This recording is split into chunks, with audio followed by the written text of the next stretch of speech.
Hello, my name is Cheryl Woodard, and I'm one of the Buddhist teachers at Ecumenical Buddhist Society of Little Rock. And last night I taught a class in our main meditation hall, the first in a series of 5 classes on an introduction to Buddhism. And unfortunately, we forgot to record the class last night. And so I'm recording it as much as I can remember of it. I'm recording it again this morning because I think it's important to have all 5 sessions of the class on record. And also, there are people that I know were planning to watch the recordings. So let me begin. There were about 30 people in in attendance last night, and I miss them. They were wonderful. They added a lot of energy to the conversation. But anyway, last year, about a year ago, one of the teachers that comes to visit us at EBS gave a class, similar class, an introduction to Buddhism class. His name is Dr. Hun Lai, and he is both a Lama in the Tibetan tradition of Buddhism, the spiritual teacher, and he's also a college professor or retired from teaching college. And so he's a scholar and a spiritual master both. And in the class that he taught, he presented more of the historical context of Buddha's life than I had ever heard before.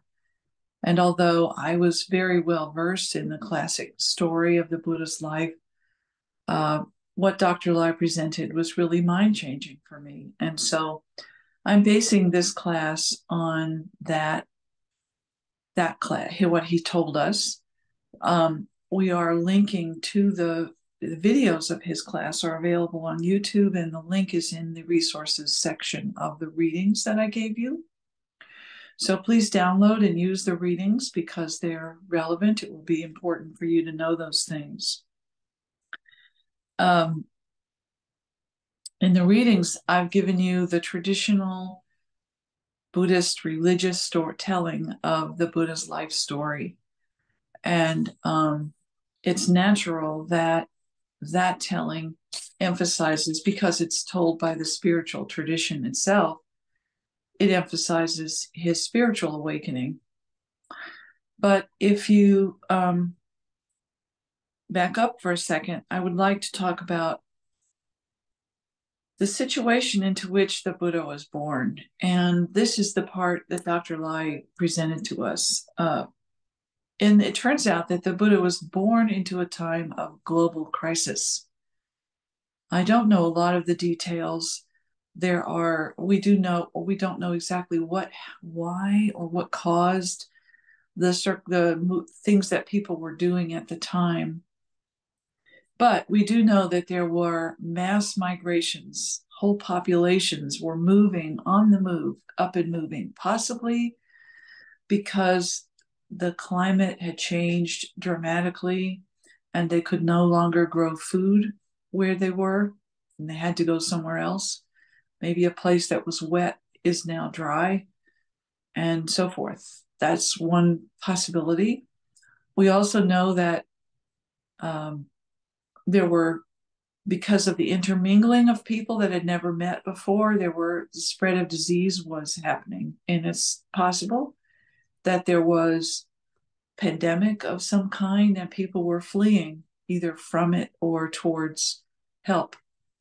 Um, but we, we know that the world in some ways, the world was on fire, kind of like it feels right now.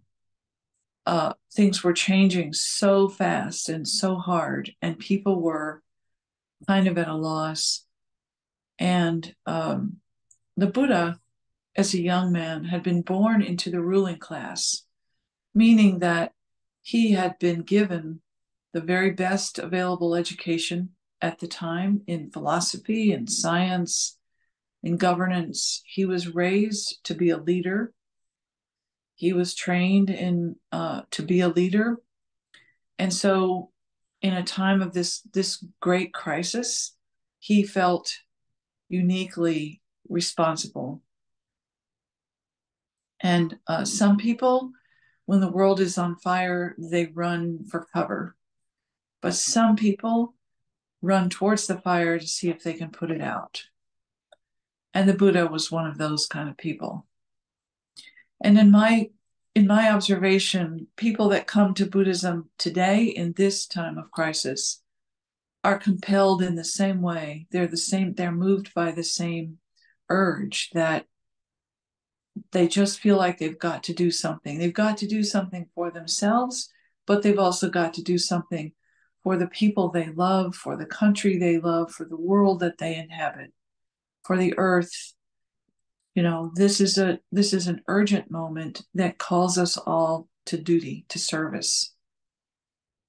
At least that's how people feel. And so the people I meet in Buddhist circles, people like me that have been Buddhists for a while, have this compunction to do something. And so we turn to Buddhism. The other thing that was happening in the Buddhist time that isn't often talked about in the church, the religious telling of his life, was a movement of young men leaving home. And I say men because in that time, ancient India, 500 years before Christ, it wasn't possible for women to go out on their own and live outside of the protection of the men and their families. But young men were doing that. They were basically turning their backs on the established order of the day and seeking to find new solutions. And there are two words I want to give you that you can look up for yourself if this interests you, this historical information. The first one is it's called the second urbanization in ancient India. And that is this sort of movement, mass movements of people and the chaos and the social breakdown of the social order and stuff like that I'm referring to. And the second word is Shramana, Sramana, which is the name for this tradition that was very well established by the time the Buddha was born. It was probably 100 years old and went on for a while, of young men striking out on their own to try to invent new answers to the problems that were not being solved by the established structures of governance, of religion, of science, of economics. Everything felt like it was breaking down and nobody had the answers. And so this movement was people going and trying to find answers. So when Prince Siddhartha, the Buddha, left his father's palace at the age of about 30, he was plugging into this well-established tradition of his day. And he was setting out with the very noble agenda of trying to save the world. He wanted to relieve his own suffering, but he also wanted to relieve all the suffering of humanity. And so I think the comparison to our times right now is very important for us to realize. And so we will talk in this class, we will talk at length about the methods that the Buddha came up with in his process, but and we will talk about the view, the understanding that he came to. But just before I leave the story of his life, he, like I said, he had this great education at home, and then he went into the forest where the sages were and learned from them other really important skills like how to focus his attention, how to cultivate equanimity in the face of chaos, how to interact with other people in a noble way. All of these things were taught by these men who had mastered these skills in their environment. in their effort, the Shramana masters. But what the Buddha, and he spent about 6 or 7 years with them. He left home and spent about 6 or 7 years in the forest doing this training. And I realized that that's the equivalent today of a master's in social welfare or something, or a professional degree. A person in modern times who might be setting out to help, right? So that's about the same period of time that he devoted to this. But ultimately, he came up with he felt that the teachings that were available to him at that time were not sufficient, still not sufficient. That, yeah, you can learn to sit and meditate for a whole month without letting your attention waver. But at the end of the month, you get up and you are back where you started. Nothing has changed. And so, feeling that these teachers did not have all the answers, the Buddha set out on his own. In a way, he kind of made himself patient number one as a scientist. Well, how does it work? What is going on here?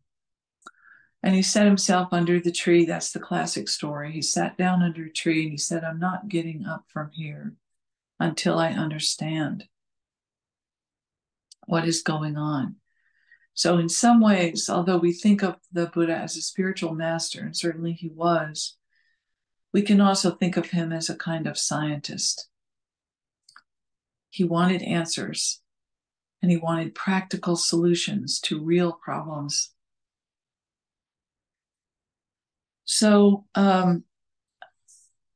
he sat under the tree, and a couple of things dawned on him. One of the most important things that he realized was that you have to be healthy. You can't help anybody else if you have starved yourself to death, or if you've followed any kind of extreme practice that does not lead to you need to be healthy, wholesome, full, and capable. And so this is what he called the middle way. We call it the middle way, in between extreme asceticism or extreme hedonism.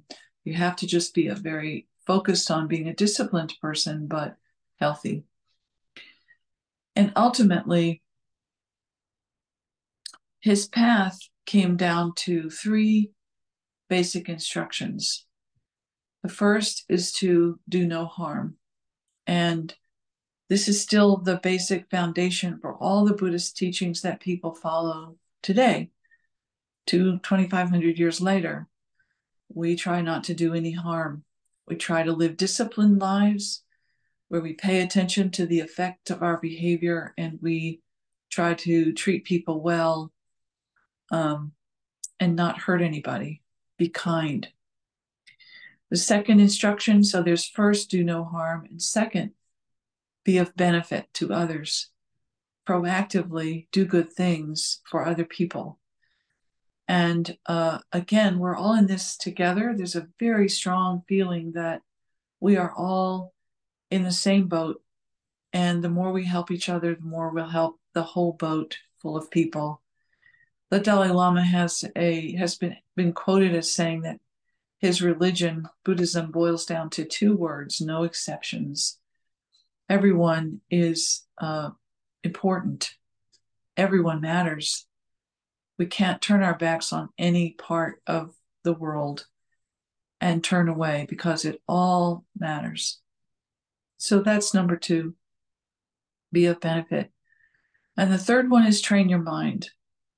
And this is a very interesting issue.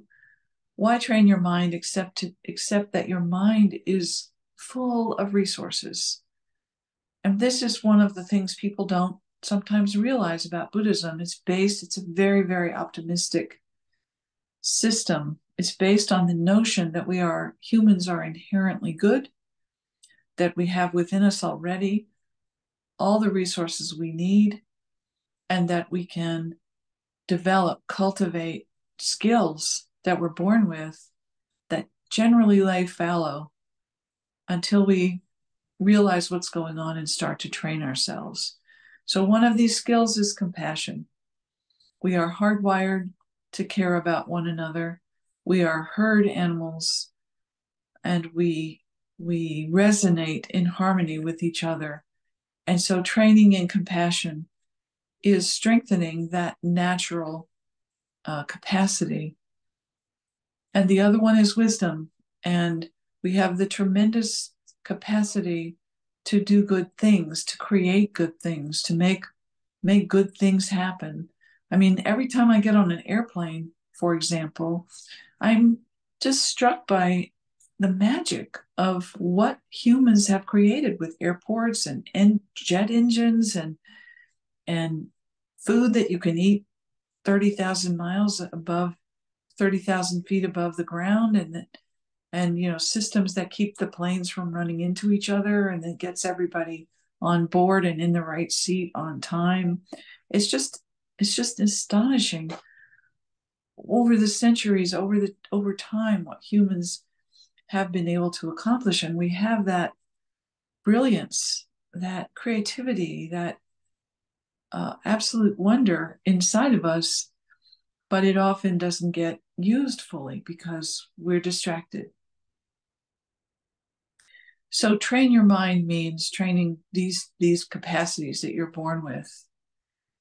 And I want to say we'll talk a lot more about the training and also the teaching of the Buddha, what he taught after he got up from under the tree. He spent the next 50 years teaching people, and people followed him. He had huge numbers of people following him by the time he died. And in those days, following the Buddha meant that you gave away all your worldly possessions, and men and women. He was the first to allow women into his organization.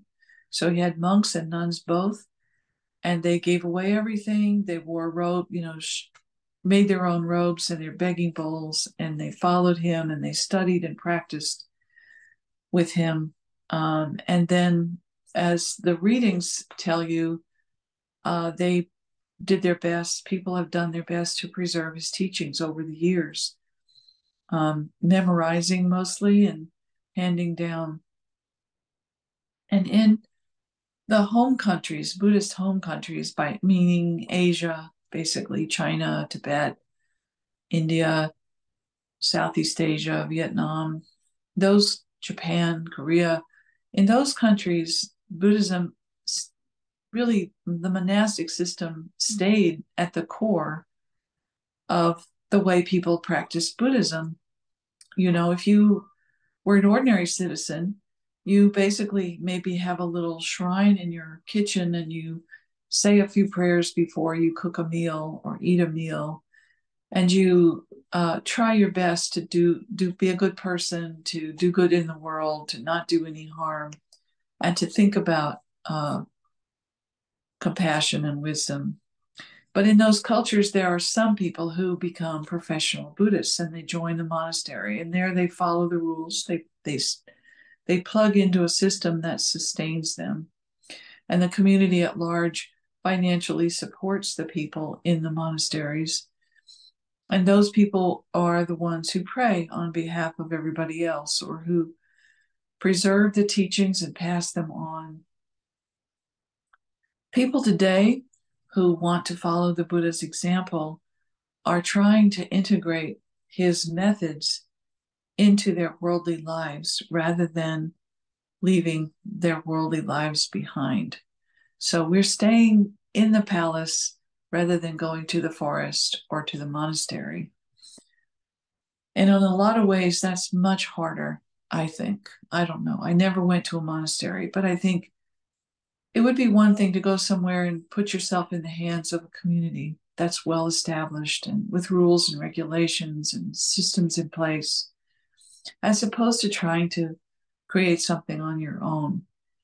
And this again is why I feel like we can resonate with the Buddha's story. We we are like him. We are striking out to figure it out almost from scratch. And it's difficult. People come to us at EBS and they want to see more structure than we can give them usually. So the other thing, so it's tough. If you feel it is confusing and complicated, that's because it is. Everyone has to find their own way, and everyone comes to it with different experiences and expertise.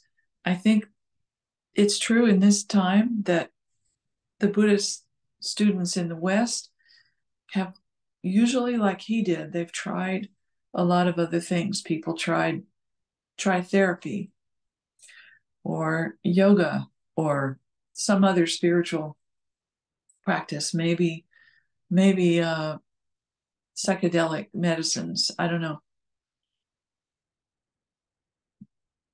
But we see that when people come to Buddhism, they've already tried a bunch of other things. And that's fine. All of it matters. You can bring it all together. And the idea is to take what you uniquely have collected through your life and and take advantage, then take all of that material and that skill and training and apply the very practical Buddhist teachings to make things even better, to make yourself even more capable of helping other people. So there's a lot of variety. You won't, Buddhists come in all shapes and sizes and all different bundles of beliefs. People adopt the pieces of Buddhism that seem most relevant to them. Ultimately, it's a path of self-reflection and self-responsibility. There is nobody that we can appeal to who will make everything okay for us. We are going to do it on our own and do it by ourselves. Now, the Buddha was the only one who sat down under the tree by himself, completely, literally on his own. The rest of us have his example to follow, and we have inherited all of the teachings, his teachings and all of the commentary and teachings of the millions of people who have followed his example throughout the centuries. And so we typically today, Buddhists study together. We work in communities. Most people read books and then discuss the books with each other, and they do practices. They do practice the practices together and talk about the practices together and the methods together. And it's a very communal kind of exercise. So that's the good news. You don't have to do it on your own. And we find people come here often to EBS who say, well, I've been meditating on my own for 10 years. And I want to say, why? Well, you're here now. We're glad you're here. Come on in. Let's work on this together. But I want you to notice that this path of self-reflection, this path of training, is based on the notion that our human nature is inherently good. We are essentially mining for resources within ourselves that have been left unused. And it's kind of the opposite of the notion of original sin, the biblical notion of original sin, the Garden of Eden. In this system, whatever else, we don't know if there's a God or not. Buddha never answered that question. He considered it, well, whether or not there's a God, we can do whatever we can do on our own behalf. And that's where he put his attention and his energy. But his teaching is based on the idea that if you look inside, you will find good things. So there is a sense of goodness, basic goodness inside of us that we are drawing on. And that, I think, is kind of unique to Buddhism. The path is also very practical. You should see results. You should see, if you work with yourself, if you work with the Buddhist practices and methods, you should see that you become more patient, that your life is opens up and your heart gets softer, your mind gets clearer, and your life is calmer. Those things should be happening. And at this point, when I was talking last night, someone raised his hand and asked if we could read this quote from the Buddha. So I'm going to read it now because it's perfect. Jacob, thank you for doing that. This is a quote from the Buddha. He said, "Do not believe in anything simply because you have heard it. Do not believe in anything simply because it is spoken and rumored by many. Do not believe in anything simply because it is found written in your religious books.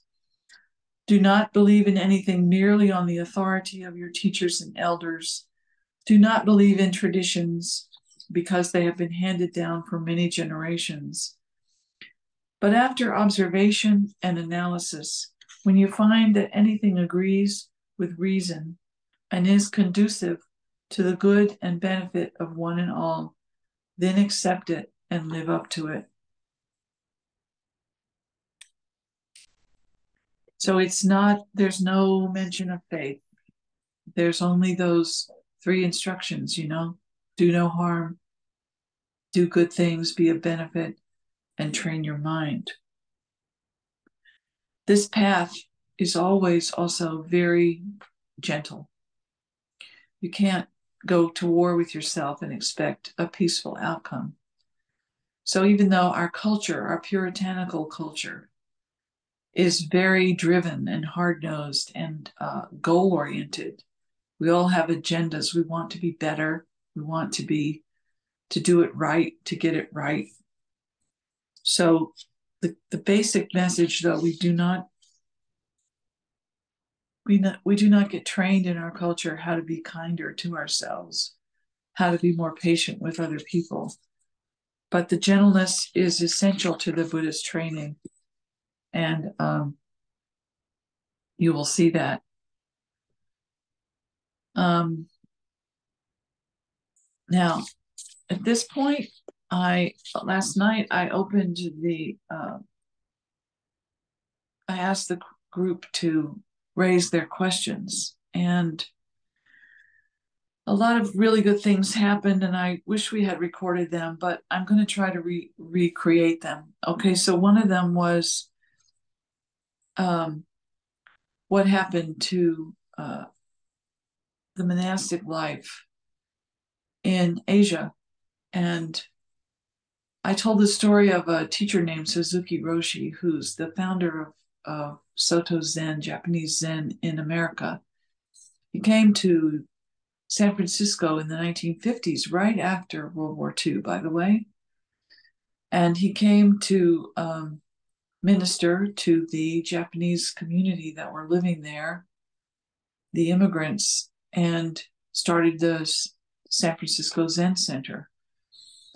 And what happened with the Japanese people was that they would come on Sundays, and he would lecture them. He would give them a talk about Buddhism, and they would go home, and their children came there, and it was kind of a cultural center where they could speak Japanese together and teach their children Japanese and teach their children their Japanese cultural ways. And it was very important to them. But at some point, these Western students started knocking on the door and showing up. And the Westerners wanted to meditate. And Suzuki Roshi actually went to community college, night school, to teach himself English so that he could teach the Americans. And he did. And and they would come and sit with him for 10 hours at a time, like nothing that ever happened back home in Japan. He was totally befuddled by all of that, but he adapted and he learned how to work with the Americans. And it's because of that phenomena happened to all of the Asian teachers that came here to the West. We want to do things directly. We don't want to take it from somebody else's word. We want to try it for ourselves. And so in the West, what we're doing here is different than the Buddhism that has been done anywhere else before. It's a very new experience. It's only maybe 100 years that we've had Westerners working with Buddhism the way we do. And so the story is not finished yet. It's still work in writing. But it's very exciting. And so we talked about that. There's a book, by the way, Suzuki Roshi's biography is called The Crooked Cucumber. And it's a wonderful book. And it's a really good way to understand how Buddhism first arrived in America. So someone asked then, what about comparing Buddhism to other religions, especially Jesus? I mean, didn't Jesus basically say, love your neighbor and do good deeds, basically the same fundamental message. And we talked about that, well, if the Buddha's analysis, if you will, of the human condition is true, if we are inherently good and wise, if we thrive together rather than separately, that's just true. And all religions speak that truth, point to that truth. There's no one who has an exclusive right to that understanding of the world. And so the difference comes at what do you do about it? And Buddha, again, he didn't say, trust me, believe me, follow my rules, follow my doctrine. He said, try this. And if that doesn't work, try this, and then try this. It's extremely practical. It's extremely oriented towards solving the problems for yourself. And whether there's a God or not, you can do what you can do for yourself. So I think these times, which resonate with the times that he was in, where we just know that we can't rely on the existing social structures to figure all of this out. It's too complicated. Too many things are changing at the same time. And to get through it, we have to be the best that we can be. We have to cultivate in ourselves our best qualities. And that is what the Buddhist path is about. So someone mentioned 2 books that they wanted to recommend to everybody. One of them was a book by Pema Chodron called How to Meditate, which is kind of like a travel guide about meditation. Very, very popular book and one we use a lot at EBS. And another one is by a teacher named Thich Nhat Hanh. He's a Vietnamese teacher. It's called Living Buddha, Living Christ.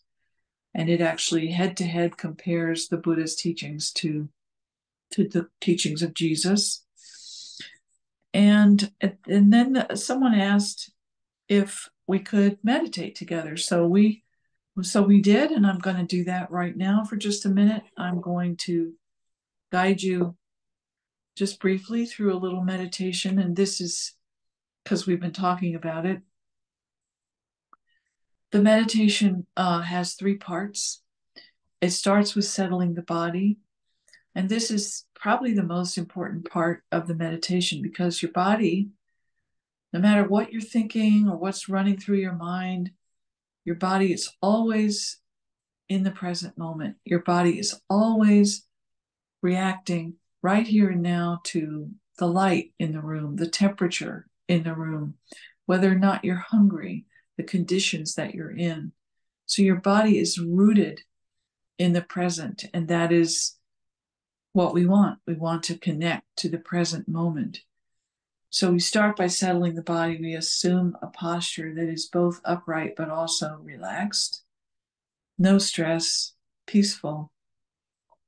Scan the body quickly to make sure that there's no tension in your shoulders or anything. And feel that your seat is supporting you. And if your feet are touching the ground like mine are, feel that the earth is there supporting you too. So you can relax now because you're in a good space. Your eyes are gazing out into space. Imagine if you could look at space. You're not looking at a tree or a door or a floor or a rug. You're looking at space. So there's no focus to your eyes. They're just looking out.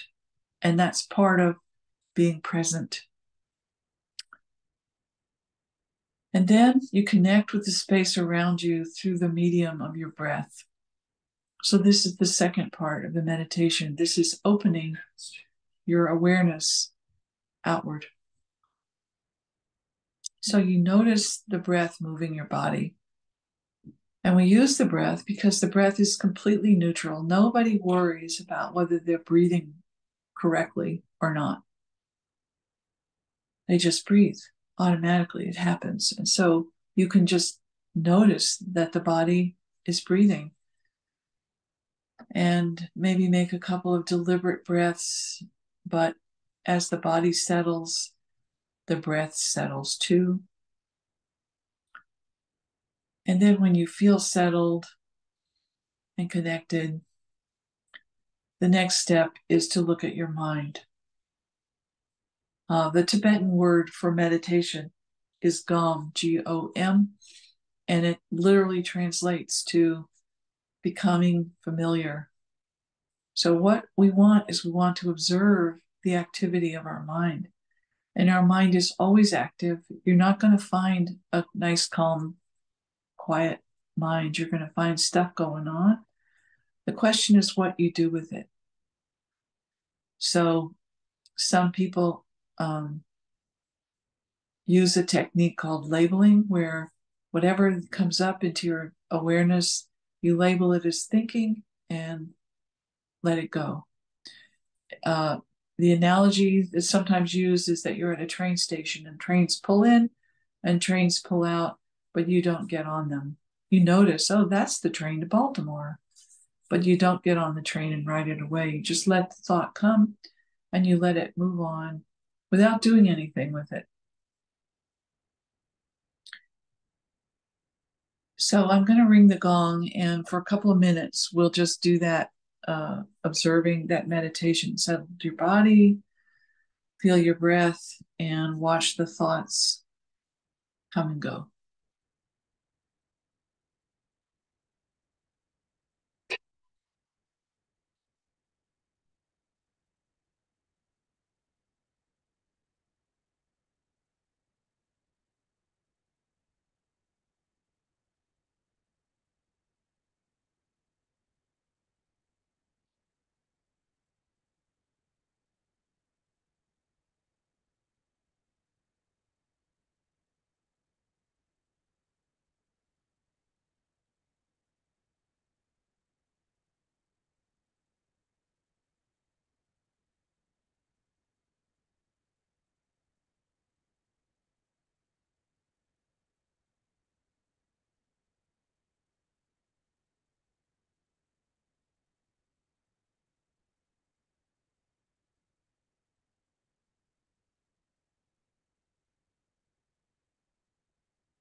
That was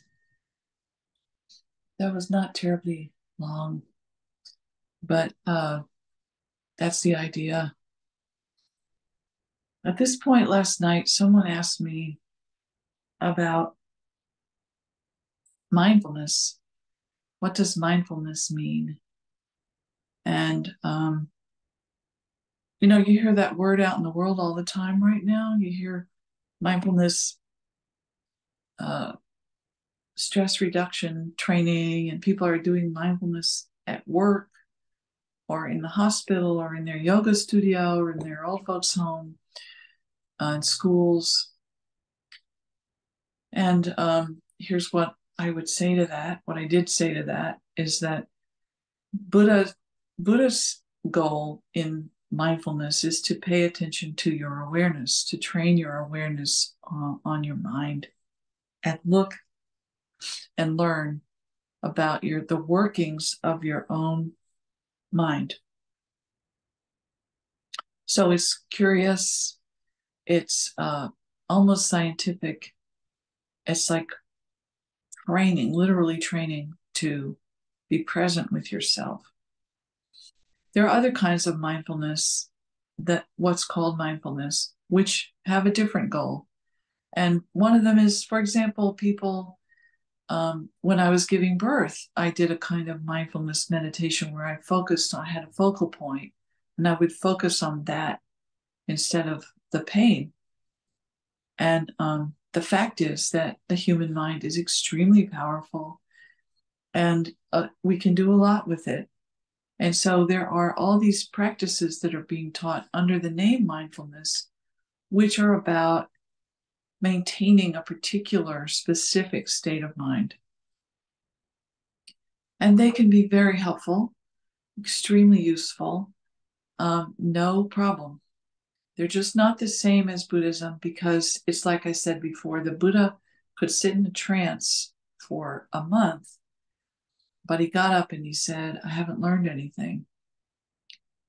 I haven't opened, myself in a way. And so the mindfulness that we practice in Buddhist, it's the first practice he gave people after he got up from the tree. But it's about, hey, look what's going on. Like, take a look. So it's looking, it's not shutting down or directing. If you have an agenda when you sit down, I'm going to be calm, you will, first of all, potentially create more stress for yourself because you aren't calm. But you certainly will not learn why you're not calm and what's going on and how you can live with it. So the word is bandied about, but like I said, Buddhism in the West is only about 100 years old, and I don't know where it's going to go or how it's going to infiltrate our culture. I think it's wonderful that it is doing that, and no harm could be coming from that. It's probably a good thing, but it's not exactly. I mean, just Buddha was had a very specific goal in the mind, and that was to understand how the mind creates suffering in the world, how this brilliant, loving nature that we have could get so confused that there could be all the bad things that people do to each other, all the suffering that we suffer. So in the next classes of this series, we're going to look next week at his teachings, the view that he had. We call it the view of his analysis of how things work. And then after that, we're going to spend 2 weeks looking at the various methods that he taught people to use. And then at the end, we will talk about what you can do today, what we have at EBS, and what you'll find in the modern world, what Buddhism you can find in the modern world if you want to plug into it. So I'm going to call a halt to this recording. I hope it's helpful. I promise we won't forget to record the next classes. And I hope this one's been useful to you. and we'll see you next time. Thank you.